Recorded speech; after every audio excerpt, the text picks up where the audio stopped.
The next wave of destruction is coming. It's going to be even more terrifying than the last, and the good news is, it looks like Naofumi is going to have some new members on his team.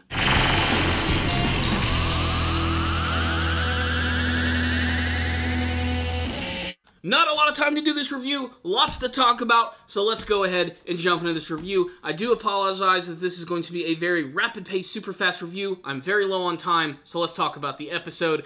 The Rising of the Shield Hero, the episode where Naofumi makes a reference to Spider-Man. That was probably my favorite part about this entire episode, I'm not going to lie. It's very rare for a Japanese anime series to actually make a passing reference to a classic American comic book. There's a lot of influence there, but for them to directly reference Spider-Man in this episode honestly just put a big-ass smile on my face.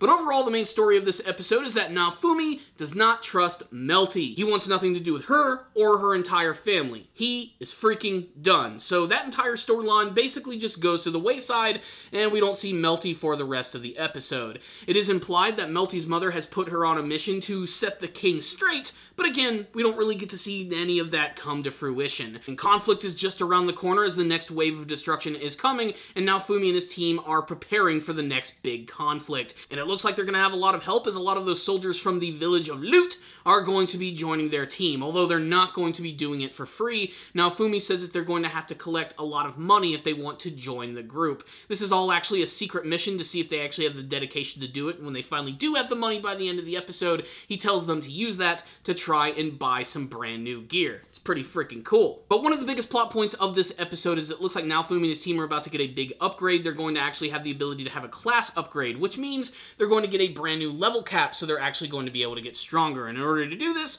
they have to go to the church where the Dragon Hourglass is, and they're going to have to pay a tribute of a lot of gold. But since everybody in this kingdom is an absolute asshole, they're not going to allow the Shield Heroes team members to actually do this. And he goes to see the slave trader, and he gets some information knowing that he can go to another kingdom and actually get this done. Apparently there are multiple Dragon Hourglasses throughout this entire world, and apparently there aren't as many restrictions as those other places. This is also an excuse to finally go see a lot of the other kingdoms of this world and see how they vary from the one of everyone in the douchebag kingdom. But the outside world is not exactly pretty. When Naofumi and his team actually go to these various villages, he gets to see that they're all incredibly downtrodden, filled with a bunch of peasants who are basically on their very last breath. And a lot of this actually has to do with the other heroes. While they are revered by the people for their incredible abilities and weapons, they seem to be leaving a wake of destruction wherever they go. This was the case with Motoyos, but it's actually going on with Itsuki and Ren as well. We actually get to see that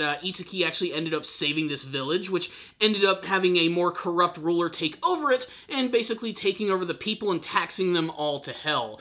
We also get to go back to that one moment where Ren destroyed that dragon, which ended up causing a massive plague, and eventually in the episode, Naofumi actually meets up with these guys and basically calls them out on their bullshit. And that leads to that amazing Spider-Man scene where Itsuki's giving this stupid speech about with great power comes great responsibility. He actually quotes Uncle Ben in this episode, and that's when Naofumi calls him out saying, I didn't know that you were bit by a radioactive spider. Honestly, at this point, if the rest of the series was just Naofumi calling out the other heroes on their bullshit, I'd honestly really like it. It's awesome, and it's just great to see that the character who was initially the most hated has ended up being the most heroic of the entire series.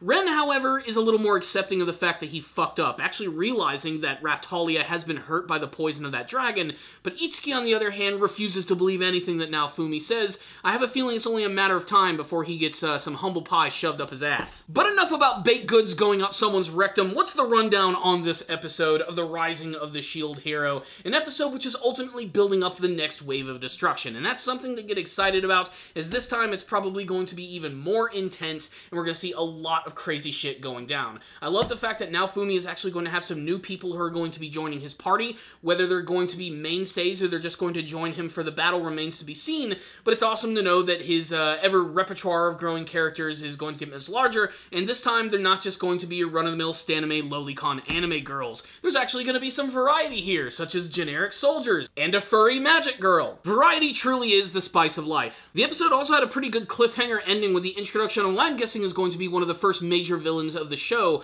We've actually already seen her in the intro. She's this weird creepy lady clad in black who seems to be using a fan, and she might be some sort of like avatar for the actual, like, wave of destruction. Maybe one of the leaders, maybe the people responsible for all of this destruction in the first place.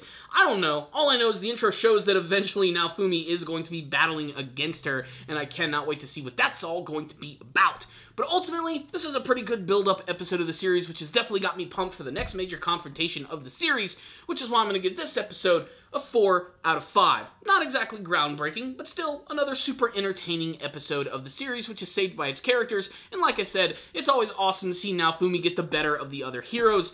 It's just sweet poetic justice. So there it is. That's my thoughts on the episode. I'd love to get yours if any of you guys did watch it, and tell me all your thoughts in the comments section below. I'll see you all next time, and as always, stay down, baby.